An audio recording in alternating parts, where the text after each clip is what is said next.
भाग 9 मास्टरमाइंड सिद्धांत। कॉन्फ्रेंस में भाग ले रहे प्रतिभागी अगले दिन सुबह बहुत जल्दी हॉल में पहुंच गए। वो खास तौर पर इसलिए रोमांचित थे क्योंकि उन्हें बताया गया था कि आज जो सबक सिखाया जाएगा वो अमीरी की चाबी को समझने में बहुत महत्वपूर्ण साबित होगा। कुछ श्रोताओं ने पिछले दिन के सबक से उत्साहित होकर रात भर अपनी जिंदगी के संदर्भ में प्रेम के अर्थ व अभिव्यक्ति के बारे में सोचा था। बाकी लोग शाम को सिखाए गए प्रेम के सबक के बारे में थोड़ी दुविधा महसूस कर रहे थे। वो आशा कर रहे थे कि आज का सबक भी वक्ता के पिछले सिद्धांतों की तरह ही व्यावहारिक होगा। बहरहाल आज के सबक में कल का मुद्दा जारी रहा। जब श्रोता हॉल में दाखिल हुए तो उन्हें जोड़ी बनाकर बैठने के लिए कहा गया। हर व्यक्ति से कहा गया कि वो किसी व्यक्ति को चुनकर उसके पास बैठे। जिन लोगों ने ऐसा करने से इनकार किया उनसे कह दिया गया कि वो बाहर चले जाएं क्योंकि जोड़ी बनाकर ही वो उस दिन के सबक का पूरा फायदा उठा सकते हैं। वक्ता के इस अजीब आग्रह का कारण किसी को समझ में नहीं आया। बहरहाल ज्यादातर श्रोताओं ने उसकी बात मानने का फैसला किया। उन्हें यह विश्वास था कि पिछले सबकों की तरह ही आज भी उन्हें जो जानकारी मिलेगी वो सफलता पाने के लिए अमूल्य साबित होगी। श्रोताओं के बैठ जाने के लगभग 10 मिनट बाद वक्ता मंच पर आया। इस बार उसके साथ एक महिला भी थी। वो उसी की हम उम्र थी। बहरहाल यह बताना मुश्किल था कि वो उसकी पत्नी थी, सहयोगी थी या विश्वसनीय मित्र थी। प्रतिभागियों ने सोचा कि यह रहस्य भी जल्दी ही खुल जाएगा। वक्ता ने माइक्रोफोन पकड़ा और अपनी मेहमान का हाथ थामा। फिर वो दोनों मंच के पास वाली सीढ़ियों की तरफ बढ़े और श्रोताओं के ठीक सामने खड़े हो गए। वक्ता ने बोलना शुरू किया। मास्टरमाइंड सिद्धांत सभी बड़ी सफलताओं का आधार है। यह समूची मानवीय प्रगति की नींव का अति महत्वपूर्ण पत्थर है, चाहे वो प्रगति व्यक्तिगत हो या सामूहिक। यह सिद्धांत प्रबल शक्ति हासिल करने की कुंजी देता है। मास्टरमाइंड सिद्धांत की परिभाषा यह है कि इसमें 2 या उससे अधिक मस्तिष्कों का गठबंधन होता है जो पूरे सामंजस्य और सहयोग की भावना से किसी निश्चित उद्देश्य की प्राप्ति के लिए एकजुट होकर काम करते हैं। इसकी शक्ति की कुंजी सामंजस्य है। अगर सामंजस्य ना हो तो सामूहिक प्रयास में सहयोग का भाव तो हो सकता है, पर उसमें शक्ति नहीं होगी जो एक रूपता की बदौलत सामंजस्य से मिल सकती है। मास्टरमाइंड सिद्धांत से जुड़ी महत्वपूर्ण अवधारणाएं ये हैं। अवधारणा 1, मास्टरमाइंड सिद्धांत के माध्यम से व्यक्ति दूसरों के अनुभव, प्रशिक्षण, शिक्षा, विशेषज्ञीय ज्ञान और नैसर्गिक प्रतिभा का पूरा लाभ ले सकता है। वो दूसरों के मस्तिष्क का उसी तरह प्रयोग कर सकता है जैसे वो उसका खुद का मस्तिष्क हो। अवधारणा 2 या अधिक मस्तिष्कों का गठबंधन जब किसी निश्चित लक्ष्य को पाने के लिए पूरे सामंजस्य में होता है तो दोनों ही व्यक्तियों को बहुत प्रेरणा मिलती है और वो आस्था की मानसिक अवस्था में पहुंच जाते हैं। इस प्रेरणा का विचार और इसकी शक्ति अटूट मित्रता तथा प्रेम के संबंधों में मिलती है। अवधारणा 3, हर मानवीय मस्तिष्क विचारों को प्रसारित और ग्रहण करने वाला रेडियो स्टेशन होता है। मास्टरमाइंड सिद्धांत का प्रेरक प्रभाव विचार के सूक्ष्म संप्रेषण को प्रेरित करता है, जिसे आमतौर पर टेलीपैथी के नाम से जाना जाता है, जो छठी इंद्रिय के माध्यम से काम करती है। इस तरह कई व्यावसायिक गठबंधन साकार हो जाते हैं। मास्टरमाइंड के सिद्धांत के जरिए दूसरों के विचारों का लाभ उठाए बिना शायद ही कभी किसी ने प्रबल या स्थायी शक्ति हासिल की होगी। ये बात ही मास्टरमाइंड सिद्धांत की शक्ति और महत्व का पर्याप्त प्रमाण है। ये एक ऐसी सच्चाई है जिसे हर व्यक्ति बिना ज्यादा कोशिश किए खुद आजमा कर देख सकता है।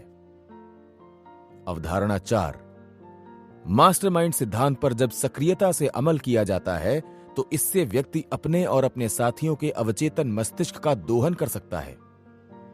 इससे मास्टरमाइंड द्वारा हासिल किए गए कई चमत्कारिक परिणामों का कारण समझ में आ जाता है।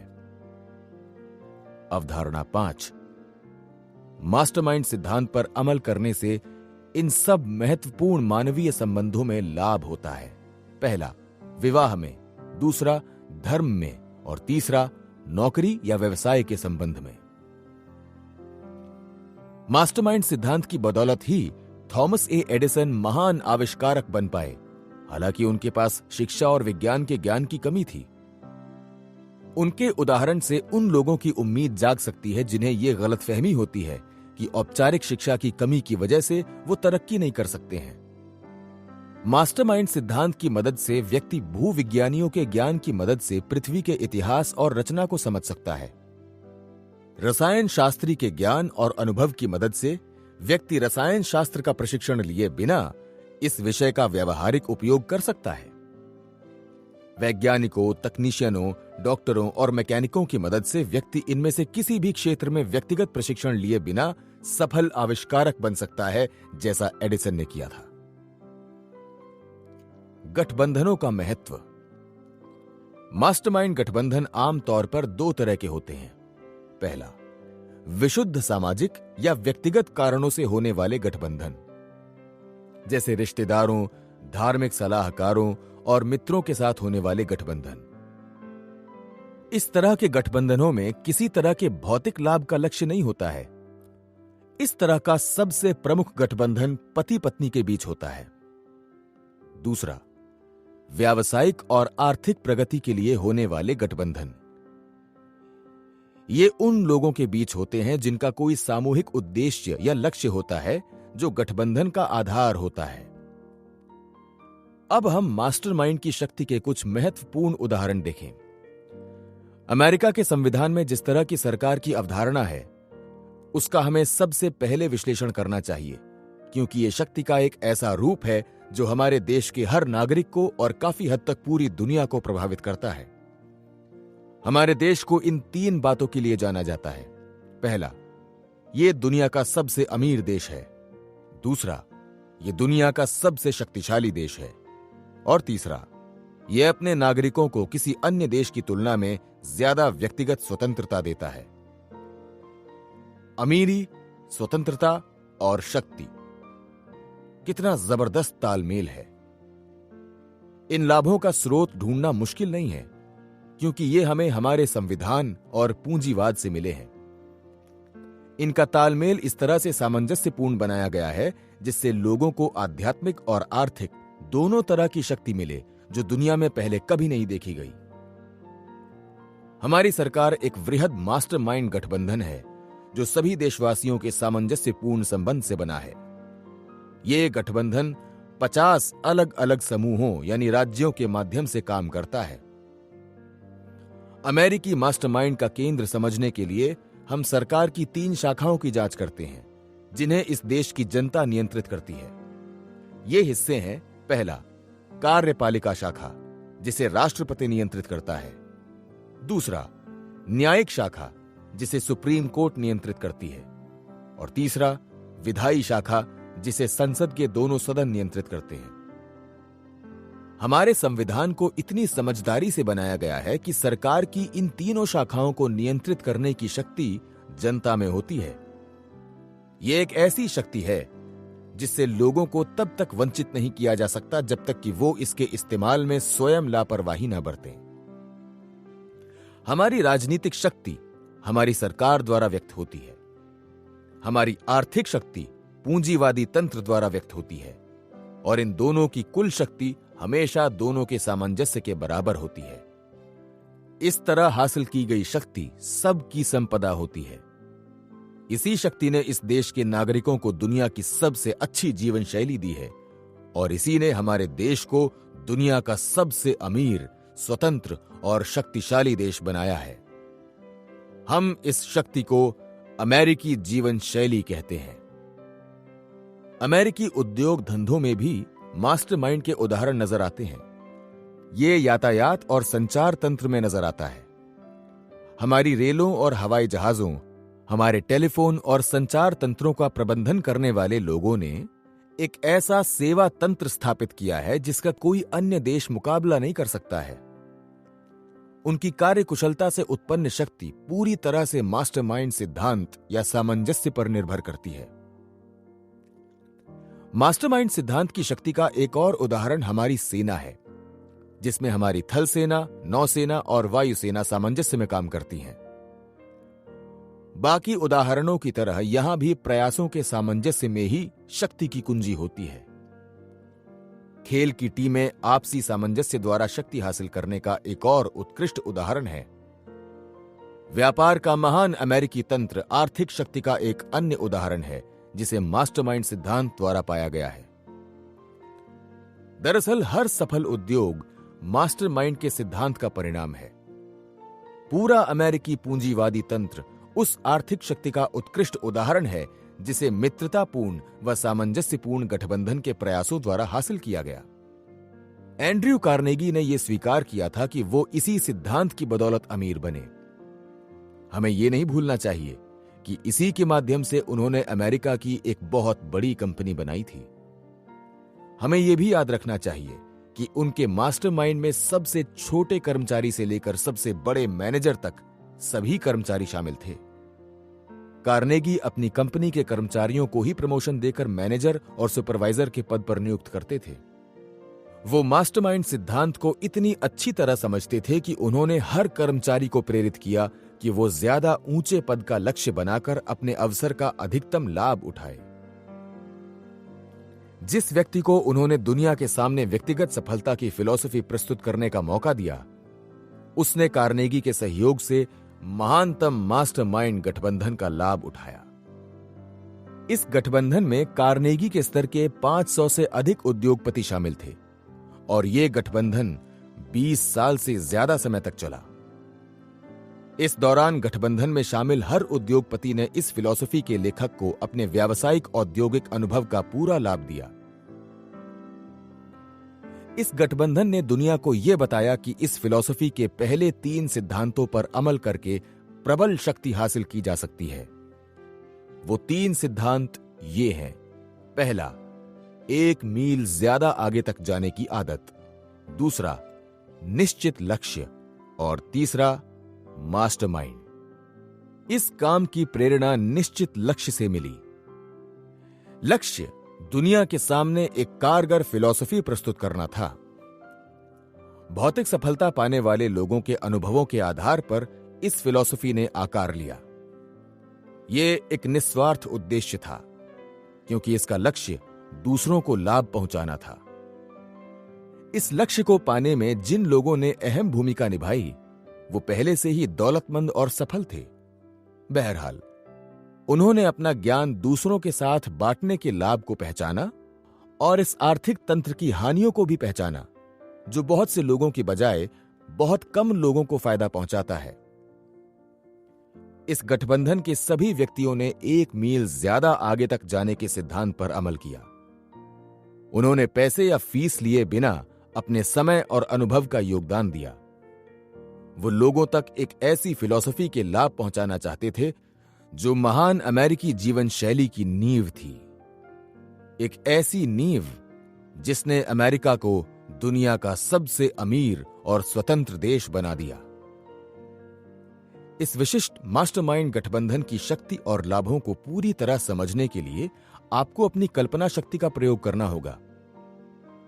जरा सोचिए, अगर 500 महान अमेरिकी उद्योगपति 20 साल तक आपके मार्गदर्शक और प्रशिक्षक बन जाएं और वो कोई फीस या पैसा लिए बिना आपको लगातार मार्गदर्शन देते रहें, तो क्या होगा? सफल उद्योगपतियों के इतने बड़े सामूहिक गठबंधन से आपको उस ज्ञान और अनुभव का पूरा लाभ मिलेगा जो अमेरिकी पूंजीवाद के विकास से उत्पन्न हुआ है। अगर आप इस ज्ञान का सर्वश्रेष्ठ उपयोग करेंगे तो आपकी सफलता तय है। गरीब से गरीब आदमी भी इस सिद्धांत से लाभ उठा सकता है, बशर्ते वो किसी व्यक्ति को चुनकर उसके साथ सामंजस्यपूर्ण गठबंधन बना ले। इस सिद्धांत का सबसे गहन और शायद सबसे लाभकारी उपयोग वैवाहिक जीवन में संभव है। वैवाहिक जीवन में मास्टरमाइंड गठबंधन किया जा सकता है, बशर्ते इसके पीछे प्रेम का उद्देश्य हो। इस तरह का गठबंधन न सिर्फ पति पत्नी के मस्तिष्कों को सामंजस्य में लाता है, बल्कि उनकी आत्माओं के आध्यात्मिक गुणों को भी एक रूप कर देता है। इस तरह के गठबंधन के लाभ से न सिर्फ दोनों जीवन साथी खुश और सुखी होते हैं, बल्कि उनके बच्चों को भी उत्तम चरित्र का वरदान मिलता है और वो सफल जीवन के मूलभूत सिद्धांत सीखते हैं। मास्टरमाइंड सिद्धांत का उत्कृष्ट उदाहरण। आइए हम अतीत के पन्नों में झांकें और 50 साल पीछे जाकर एक परिवार को देखें। इस परिवार के मास्टरमाइंड संबंध की बदौलत एक महान औद्योगिक साम्राज्य का उदय हुआ, जो आज लाखों पुरुषों और महिलाओं को रोजगार देता है। दृश्य की शुरुआत उनके छोटे से घर के किचन से होती है। पति एक गैसोलीन इंजन के मॉडल पर काम कर रहा है। उसकी पत्नी आंखों में दवा डालने वाले ड्रॉपर से इंजन में एक एक बूंद गैसोलीन डाल रही है। पति स्पार्क प्लग से उस गैसोलीन में चिंगारी निकलवाने की कोशिश कर रहा है। कई हफ्तों की ना थकाने वाली मेहनत के बाद, ना थकाने वाली इसलिए क्योंकि उन्हें एक दूसरे के प्रेम का सहारा था, गैसोलीन ने चिंगारी पकड़ ली और इंजन के पहिए घूमने लगे। इस प्रयोग के पीछे धन की शक्ति नहीं थी। इसके पीछे उन दोनों के निश्चित लक्ष्य के सिवाय और कोई शक्ति नहीं थी, जिन्होंने उसे पाने के लिए मास्टरमाइंड गठबंधन बना लिया था। और इस प्रयोग के पीछे कोई तात्कालिक या प्रत्यक्ष आर्थिक लाभ की उम्मीद भी नहीं थी। ये तो 1 मील ज्यादा आगे तक जाने के सिद्धांत पर अमल करके किया गया था। लेकिन यह कोशिश सफल हुई और अमेरिका में पहली व्यावहारिक कार हकीकत बन गई। फिर इस मास्टरमाइंड गठबंधन में कुशल मैकेनिक शामिल हुए। इसके अलावा कुछ दोस्त और परिचित भी शामिल हुए, जिन्होंने कारों के उत्पादन के लिए आवश्यक पूंजी लगाई। उस समय की तुलना में आज कार उत्पादन बहुत बढ़ चुका है, लेकिन ये सब उन्हीं 2 लोगों के मास्टरमाइंड गठबंधन का परिणाम है। उस उत्पादन के पीछे जो व्यक्ति था, वो उन 500 उद्योगपतियों में से एक है जिससे हमने सिद्धांत सीखे हैं। उसकी जिंदगी के अनुभव हमारी सफलता की फिलॉसफी को गढ़ने में बहुत उपयोगी साबित हुए हैं। शायद ही अब किसी को यह बताने की जरूरत पड़े कि उस उद्योगपति का नाम क्या था। उनका नाम हेनरी फोर्ड था। जैसे जैसे फोर्ड का उत्पादन बढ़ता गया, उनका मास्टरमाइंड समूह भी बढ़ता गया। इसमें mechanic, engineer, chemists, research team, वित्तीय विशेषज्ञ, सेल्समैन और कई प्रकार के कुशल श्रमिक आ गए। इतने बड़े काम के लिए गठबंधन में इन सब का शामिल होना भी जरूरी था। मास्टरमाइंड गठबंधन की मदद से फोर्ड ने अपने मस्तिष्क को कई हजार गुना ज्यादा शक्तिशाली बना लिया। इस गठबंधन के बिना वो अपनी विशाल औद्योगिक गतिविधियां नहीं चला सकते थे। ये गठबंधन लगभग 1 सदी से चल रहा है और ये आगे भी चलता रहेगा, क्योंकि इसकी शक्ति से सभी को लाभ होता है।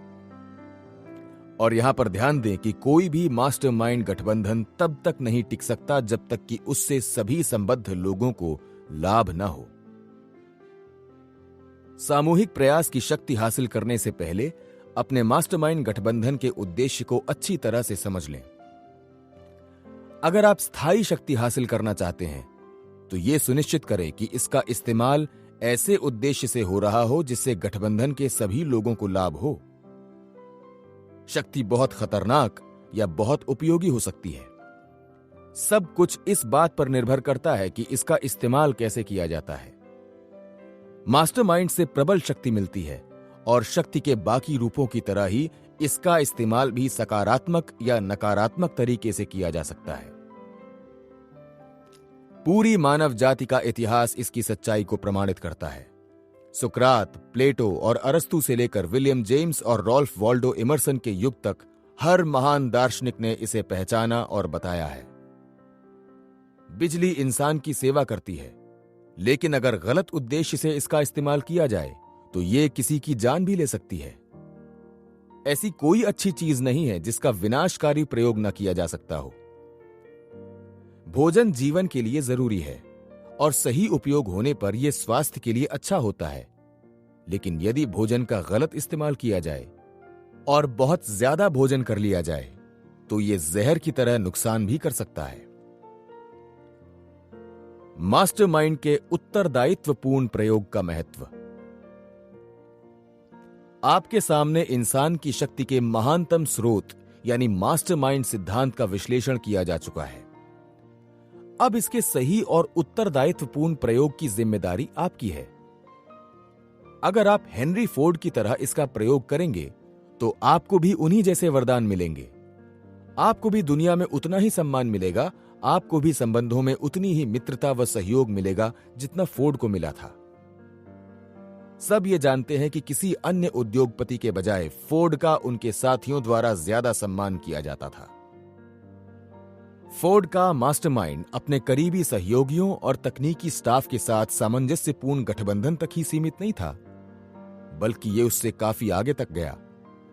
इसमें अमेरिकी जनता भी शामिल थी, जिसने हाशिए पर खड़े होकर उन्हें सफलता के शिखर पर पहुंचते देखा। हमारी आपकी तरह के लोग जो सशक्त व्यावसायिक और व्यक्तिगत फिलॉसफी को पहचानते हैं तथा उसके प्रयोग का सम्मान करते हैं। हम चाहते हैं कि सब लोग मास्टरमाइंड शक्ति का फोर्ड की तरह इस्तेमाल करें, क्योंकि अमेरिका के औद्योगिक इतिहास में व्यक्तिगत सफलता का उनसे बेहतर उदाहरण दूसरा नहीं है। उन्होंने जितने भी लोगों के जीवन पर प्रभाव डाला, लगभग सभी को लाभ पहुंचाया। हमें यह नहीं लगता कि फोर्ड को इस बात का पूरा एहसास था कि उन्होंने अमेरिकी जीवन पर कितना ज्यादा प्रभाव डाला। हेनरी फोर्ड के नियंत्रण में मास्टरमाइंड शक्ति एक वरदान साबित हुई।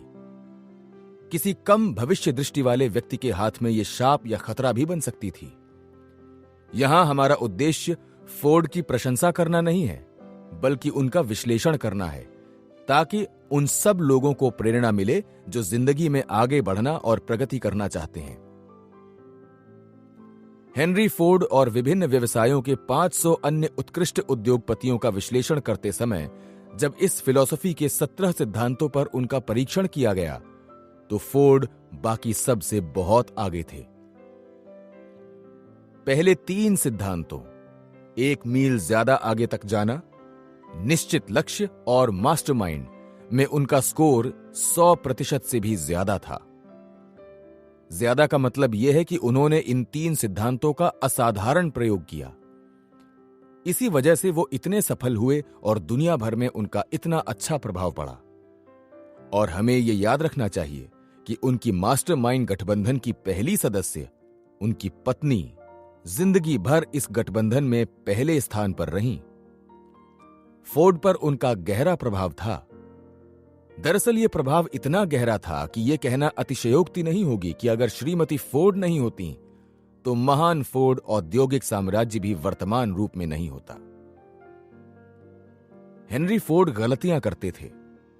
उनमें से कुछ गलतियां निर्णय के कारण होती थीं, बाकी गलतियां ऐसे कारणों से होती थीं जो उनके नियंत्रण में नहीं थे।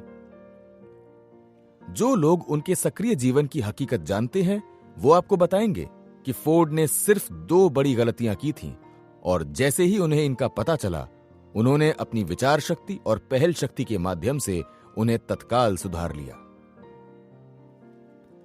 कितना बढ़िया रिकॉर्ड है। इसका अनुसरण करके आप भी अमेरिकी जीवन शैली में अपना अमूल्य योगदान दे सकते हैं।